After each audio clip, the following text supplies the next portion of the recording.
আসসালামু আলাইকুম প্রিয় দর্শক।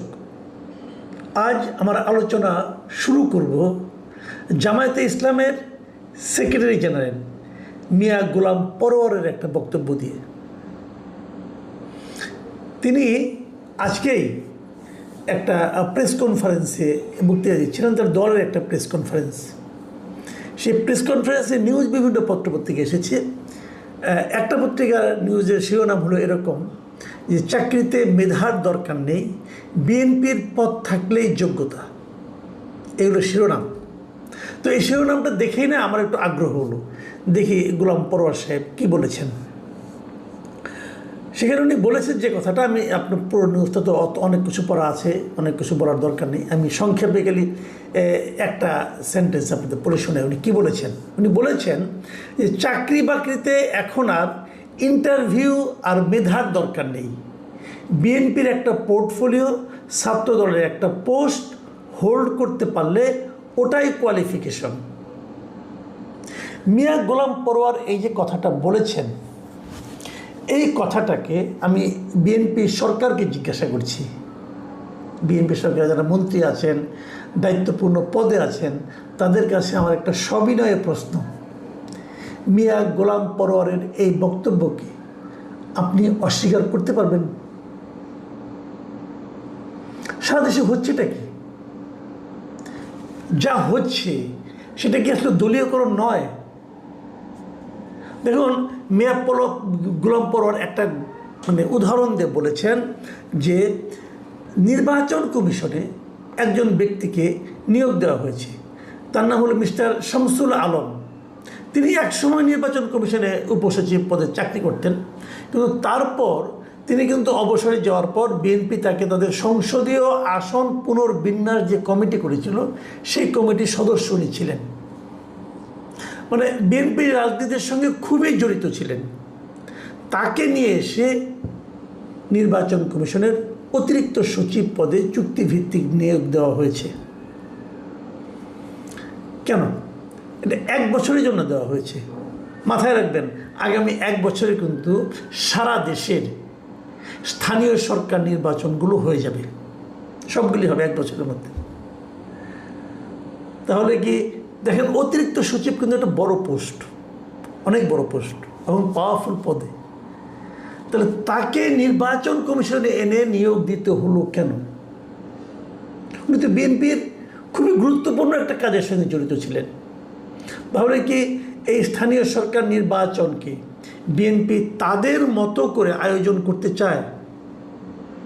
এই নির্বাচনের নিরপেক্ষতা নিয়ে প্রশ্ন উঠুক, বিএনপি কি এটা চায়? বিএনপি এবার জাতীয় নির্বাচনে 2 শতাধিক আসন পেয়েছে, মানে নিরঙ্কুশ সংখ্যাগরিষ্ঠতা পেয়েছে। নিরঙ্কুশ সংখ্যাগরিষ্ঠতা পাওয়া একটা দল মাত্র 1 বছরের মাথায় তাদের আত্মবিশ্বাস কি এতটাই কমে গেল যে নির্বাচনকে ম্যানিপুলেট করার জন্য নিজেদের লোক সেখানে বসাতে হবে? আমি এই প্রশ্নটা কিন্তু করতে চাই বিএনপিকে। যদি 1 বছরের মাথায় আপনাদের এই দুরবস্থা হয়, 5 বছর পর আপনাদের কি হবে? দেখুন, গণতান্ত্রিক পদ্ধতি যখন নির্বাচন হয় এবং সেই পদ্ধতিতে যারা নির্বাচিত হয়, যে সরকার আসে, তাদের একদম প্রথম দিন থেকে লক্ষ্য থাকে আগামী নির্বাচনে আমরা কিভাবে জনগণের কাছে যাব, কি নিয়ে যাব। জনগণ যে প্রশ্নগুলো আমাদেরকে করবে আমাদের এই 5 বছরের কর্মকাণ্ডের উপর, সেই সমস্ত প্রশ্নের আমরা কি জবাব দেব। আপনাদের যদি এই প্রশ্নটা করা হয় যে আপনারা সর্বক্ষেত্রে দলীয়করণ করেছেন, 1 বছর না যেতে, 1 বছর বাদ দেন, 6 মাস পার না হতেই বিএনপি প্রধান বলেছিলেন যে 180 দিনের একটা টার্গেট নিয়েছেন। 180 দিনের টার্গেটের মধ্যে আমি বিএনপি প্রধানকেও প্রশ্ন করতে চাই, 180 দিনের মধ্যে আপনার দল এগুলো, আপনার সরকার এগুলো কি করছে? দেখুন, আমরা এই মিয়া গোলাম পরোয়ার যে কথা বলেছেন, উনি কিন্তু একটা পদের প্রেক্ষিতে বলেছেন বলে আমার কিন্তু মনে হয় না। 2 দিন আগের কথা বলি আমি আপনাকে। এই সপ্তাহেই সরকার একটা অসাধারণ কাজ করেছে, সেটা হলো রাষ্ট্রের 12টা সরকারি সংস্থা, বোর্ড বা কর্পোরেশন এগুলো নির্বাহী যে পদগুলি আছে, প্রধান নির্বাহী যে পদ, মানে চেয়ারম্যান অথবা এমডি, এই সমস্ত 12টা পদে ওনারা ওনাদের দলীয় লোককে বসিয়েছে। মানে যে লোকগুলিকে বসিয়েছেন তারা কোনো সরকারের কোনো কর্মকর্তা নয়, বিসিএস কর্মকর্তা নয়, অথবা প্রশাসনের কোনো কাজে তাদের কোনো অভিজ্ঞতা নাই, কেবল দল করে। এই জন্যই তারা, দল মানে বিএনপি করে অথবা বিএনপি কোনো অঙ্গ সংগঠন করে, এই যোগ্যতাতেই তারা এই বড় বড় পদগুলো পেয়েছে। এর মধ্যে সরাসরি রাজনীতি করে না মাত্র একজন, যার নাম আগে বললাম, যিনি নির্বাচন কমিশনের সাবেক উপসচিব ছিলেন এবং বিএনপি নির্বাচন বিষয়ক বিশেষজ্ঞ উনি, মোহাম্মদ শামসুল আলম। তাকে নির্বাচন কমিশন সচিবালয়ের অতিরিক্ত সচিব পদে নিয়োগ দেওয়া হয়েছে। এটা হলো কি, উনি সরাসরি বিএনপির কোনো পদ নাই, তবে উনি বিএনপির নির্বাচন বিষয়ক বিশেষজ্ঞ ছিলেন এবং গত নির্বাচনের সময় বিএনপিতে ওনার বড় ভূমিকা ছিল। উনি একটু কম দলীয় বলতে পারি আমি, যে মানে সরাসরি না, একটু ঘুরিয়ে।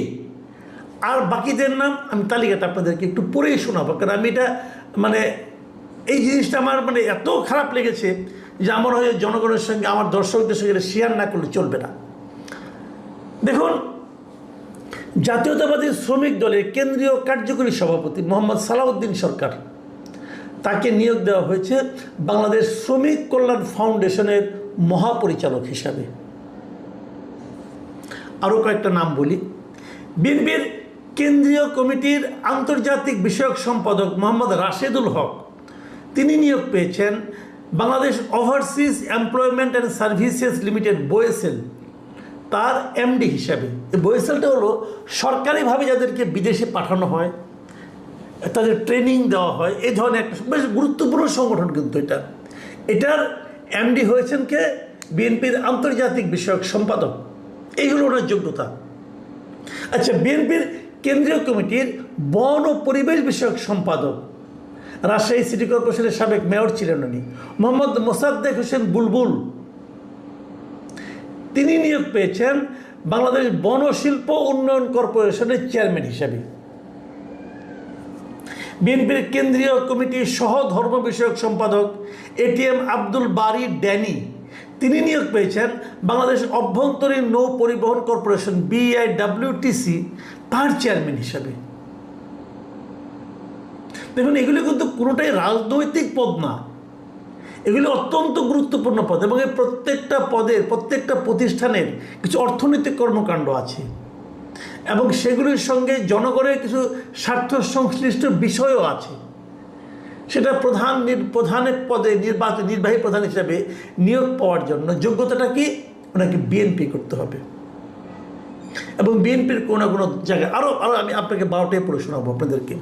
জাতীয়তাবাদী যুব দলের সাবেক কেন্দ্রীয় সহসভাপতি মোহাম্মদ কামরুজ্জামান, যিনি কামরুজ্জামান দুলাল নামে পরিচিত, তিনি নিয়োগ পেয়েছেন বাংলাদেশ জাতীয় সমাজ কল্যাণ পরিষদের নির্বাহী সচিব হিসাবে। বিএনপির রংপুর বিভাগীয় সহ সাংগঠনিক সম্পাদক আব্দুল খালেক, তিনি নিয়োগ পেয়েছেন বাংলাদেশ ইস্পাত ও প্রকৌশল কর্পোরেশন BSEC, এটার চেয়ারম্যান হিসাবে।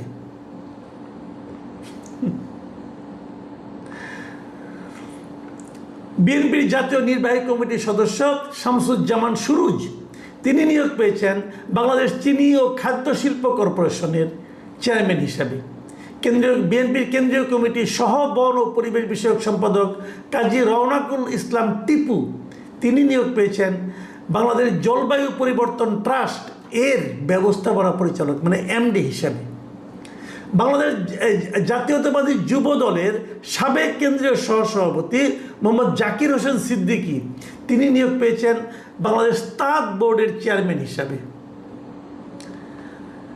বিএনপির ঢাকা বিভাগীয় সহ সাংগঠনিক সম্পাদক বেনজির আহমেদ টিটো ডাকনাম তার, এই টিটো সাহেব নিয়োগ পেয়েছেন বাংলাদেশ ক্ষুদ্র ও কুটির শিল্প কর্পোরেশন BSIC এর চেয়ারম্যান হিসাবে।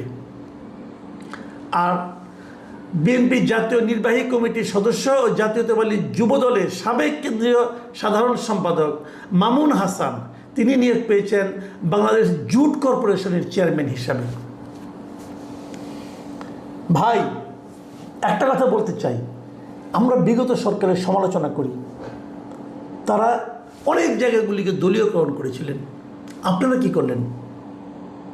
এবং আমি তো মনে করি যদি তুলনা করা হয় এটা বিগত সরকারের আমলকেও লজ্জা দিবে আপনাদের এই ব্যাপারটা। একদিনে 12টা, এই যে দিনে 12টার কথা বললাম আমি, এর আগে আর করেন নাই। প্রত্যেকটা জেলা পরিষদে যে প্রশাসক নিয়োগ করা হয় সেগুলোতে আপনারা দলীয় লোককে নিয়োগ দিয়েছেন। যতগুলি জেলা পরিষদ আছে আমাদের এখানে 60-এর বেশি, কোনো নির্বাচন নাই। এটা কিন্তু একটা নির্বাচন করার মতো পদ, যে পদে নির্বাচিত হয়। আপনি যদি প্রশাসককে নিয়োগ করতে চান, কোনো একজন সরকারি কর্মকর্তাকে নিয়োগ করতেন, চলছে না, চালাচ্ছেন তো, তাহলে এখানে আপনার দলীয় লোককে নিয়োগ করতে হবে কেন? ঠিক একই রকম প্রত্যেকটা সিটি কর্পোরেশনের প্রশাসক নিয়োগ করেছেন দলীয় লোক। আপনার দলের লোক, তার একমাত্র যোগ্যতা সে বিএনপি করেন, আর কোনো যোগ্যতা নেই তার। আর কোনো যোগ্যতা থাকতেও পারে, একটা যোগ্যতা আছে, কোনো জায়গায় ফেলটুস করা প্রার্থীকে এনে বসাইছেন, মানে এমপি ইলেকশনে ফেল করছে তারা এনে সিটি কর্পোরেশন বসাইছেন। যাকে জনগণ প্রত্যাখ্যান করলো তাকে আপনি পুরস্কার দিলেন। মানে জনগণ যাকে চায় না তাকে দল চায়। মানে দলের সঙ্গে জনগণের চিন্তার কতটা পার্থক্য ভেবে দেখুন একবার। তাকে আপনার আনতে হবে, তাকে আপনি ভালোবাসেন, ভালো কথা, তাকে একদিন চা নাস্তা খাওয়াই দেন, অসুবিধা রেখে আছে, ভালোবাসা প্রকাশ ঘটুক। কিন্তু উনি তো ওনার যোগ্যতা প্রমাণে ব্যর্থ হয়েছেন, উনি তো জনগণের মন জয় করতে পারেন নাই।